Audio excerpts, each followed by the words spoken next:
Bismillahirrahmanirrahim. Assalamualaikum warahmatullahi wabarakatuh. Perkenalkan, nama saya Siti Nurafia Tawaina dengan NIM E022103 dari kelas Statistika A. Di sini saya akan menjelaskan salah satu model dari analisis survival. Sebelum kita masuk di modelnya, kita bahas dulu apa itu analisis survival. Analisis survival adalah salah satu analisis data statistika yang bertujuan untuk melakukan analisis fungsi survival atau waktu sembuh menurut Sulantari dan Wigit Haryadi tahun 2020. Analisis survival atau dikenal sebagai analisis ketahanan hidup merupakan prosedur statistika yang digunakan untuk menganalisis data berupa waktu antar kejadian. Analisis ini digunakan ketika kasus berkaitan dengan waktu atau lama waktu hingga terjadi peristiwa tertentu, menurut Kleinbaum dan Klein tahun 2005. Salah satu tujuan analisis survival adalah untuk mengetahui hubungan antara waktu survival dengan variabel-variabel yang diduga mempengaruhi waktu survival. Hubungan tersebut dapat dimodelkan dengan model regresi Cox proportional hazard. Model tersebut memiliki asumsi bahwa fungsi hazard dari individu yang berbeda adalah proporsional atau rasio fungsi hazard dari dua individu yang berbeda adalah konstan menurut Lee dan Wang tahun 2003. Setelah kita mengetahui apa itu analisis survival, kita masuk di model yang akan kita gunakan, yaitu model multivariate adaptive regression splines atau yang disingkat dengan MARS. Apa sih itu MARS?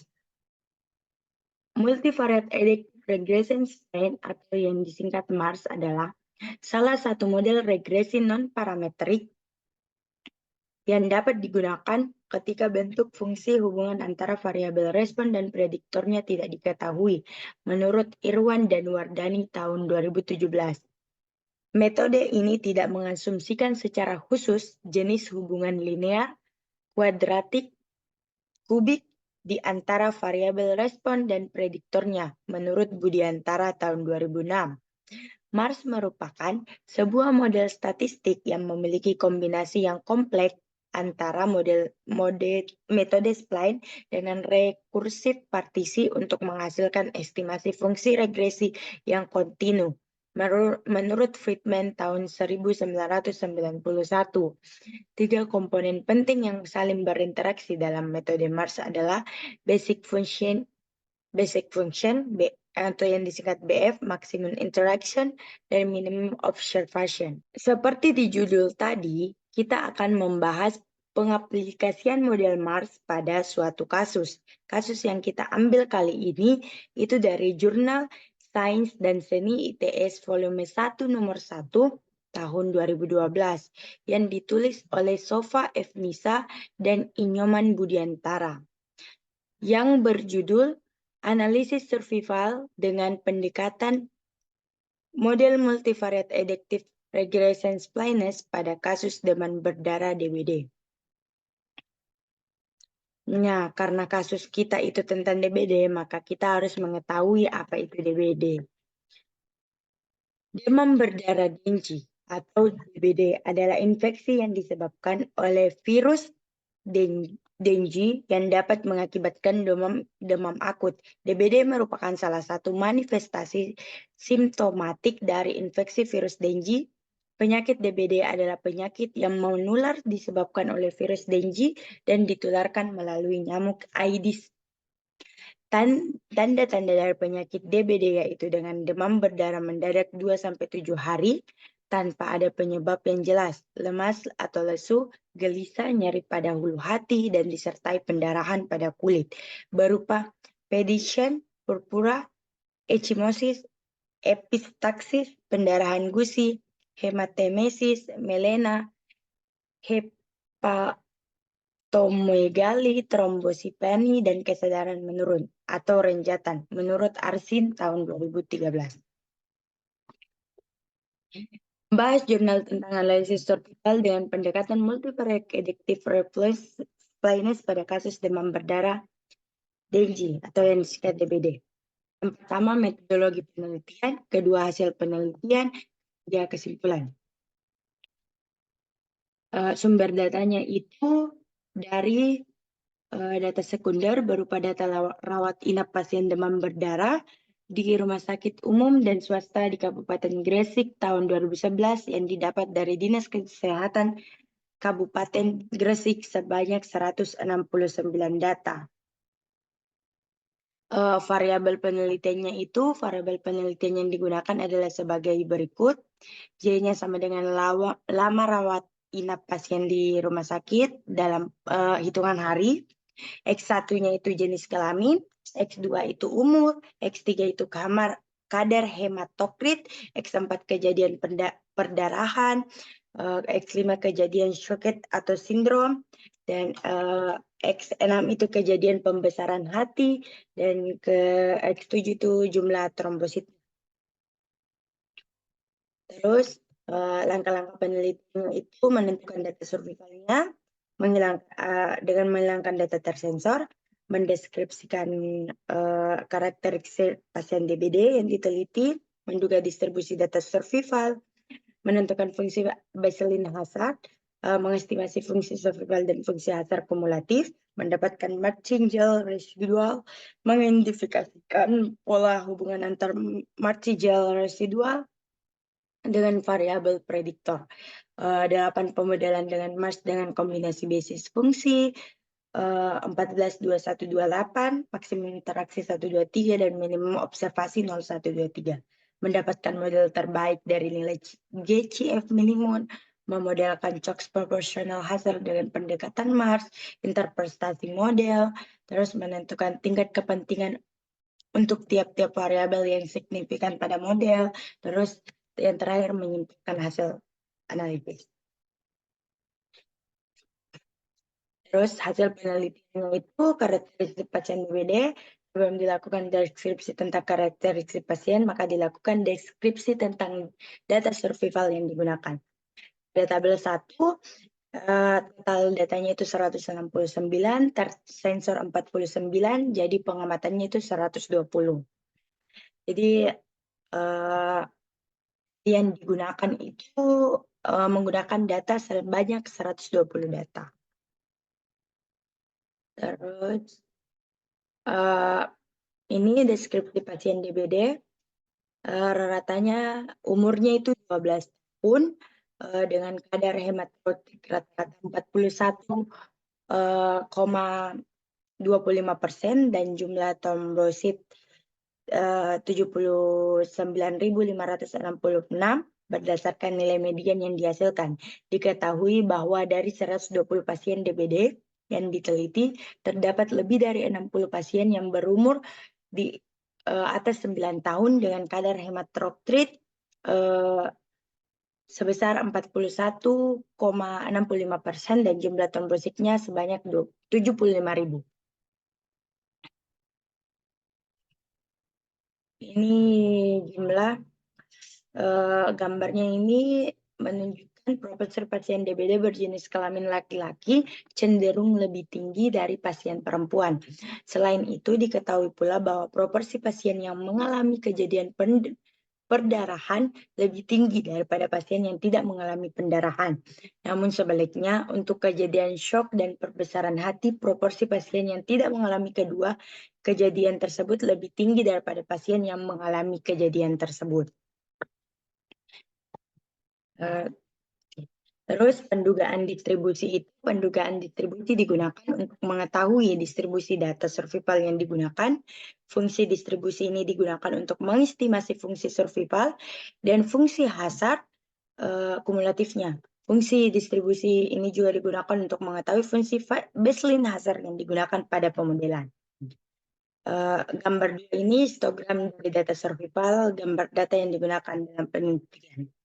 Berdasarkan pendugaan, distribusi dengan menggunakan uji Anderson-Darling, diketahui bahwa nilai Anderson-Darling terkecil adalah terdapat pada distribusi Weibull 3 parameter, yaitu sebesar 2,74 dengan estimasi parameternya adalah 5,2328 sama dengan 7,4536 sama dengan min 2,7391.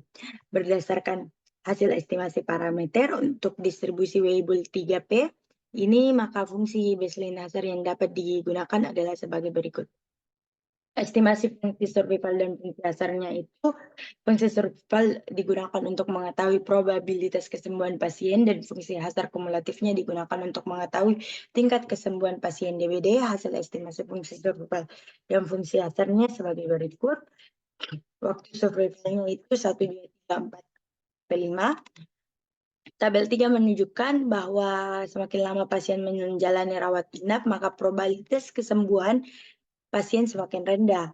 Namun sebaliknya, semakin lama pasien menjalani rawat inap, semakin tinggi pula probabilitas kesembuhan dari pasien.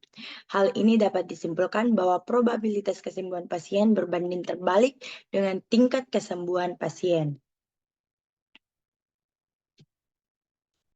Proporsional Hazard dengan pendekatan Mars. Sebelum dilakukan pemodelan dengan Mars, maka perlu diketahui pola hubungan antara variabel prediktor dan variabel respon pada pemodelan Mars. Pada gambar itu menunjukkan bahwa tidak ada pola tertentu dari variabel X ke variabel Y. Pola hubungan yang tidak cenderung membentuk pola tertentu menunjukkan bahwa penelitian ini dapat digunakan dengan Mars. Pemodelan dengan Mars dilakukan dengan cara trial and error untuk 36 kombinasi basis fungsi, maksimum interaksi, dan minimum observasi untuk mendapatkan model terbaik berdasarkan nilai GCF minimum. Berdasarkan hasil trial dan error kombinasi BF, MI, dan MO, maka kombinasi yang dihasilkan adalah nilai GCF minimum adalah kombinasi 14, 3, 3 dengan nilai GCF 0,488. Berdasarkan hasil kombinasi ini, maka diketahui model Mars yang dihasilkan adalah sebagai berikut. Sehingga menghasilkan model hazard rate atau laju kesembuhan pasien DBD sebagai berikut. Hasil pemodelan di atas menunjukkan bahwa secara umum variabel yang mempengaruhi laju kesembuhan pasien DBD di Kabupaten Gresik adalah ada 4, yaitu variabel X2, X3, X6, dan X7, di mana X1 adalah umur pasien, X3 adalah kadar hematokrit, X6 adalah tidak adanya perbesaran hati, dan X7 adalah jumlah trombosit pasien.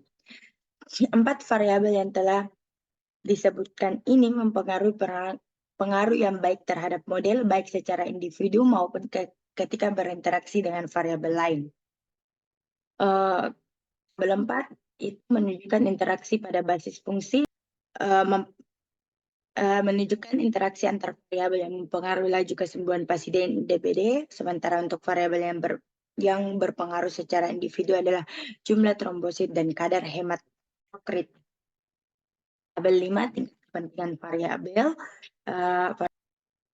Tabel 5 menunjukkan bahwa jumlah trombosit memiliki kontribusi terbesar pada model yang dihasilkan, yaitu sebesar 100%. Kemudian kontribusi terbesar kedua adalah kadar hematokrit, yaitu sebesar 84,324%. Sedangkan umur dan kejadian perbesaran hati memiliki kontribusi yang sama, yaitu sebesar 45,32%. Kita kesimpulan, pasien yang terserang DBD rata-rata berumur 12 tahun dengan jumlah trombosit rata-rata 79.566 per mil dan kadar hematokrit sebesar 41,25%. Berdasarkan hasil pemodelan CHOPS proportional hazard dengan pendekatan Mars, yang digunakan adalah kombinasi basis fungsi, maksimum interaksi dan minimum observasinya adalah 14, 3, dan 3, dengan nilai GCF minimum adalah 0,488.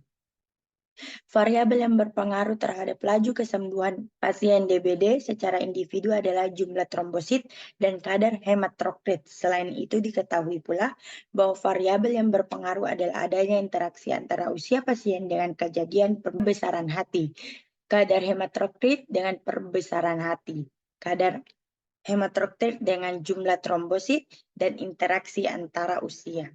Kejadian perbesaran hati dan kadar hematokrit, jumlah trombosit mempunyai tingkat kepentingan tertinggi dalam mempengaruhi laju kesembuhan pasien DBD, yaitu sebesar 100%.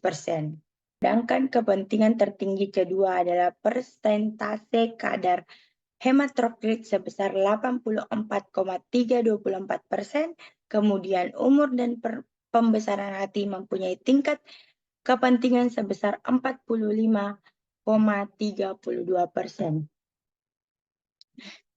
Sekian penjelasan saya, kurang lebihnya mohon dimaafkan. Wabillahi taufiq wal hidayah. Wassalamualaikum warahmatullahi wabarakatuh.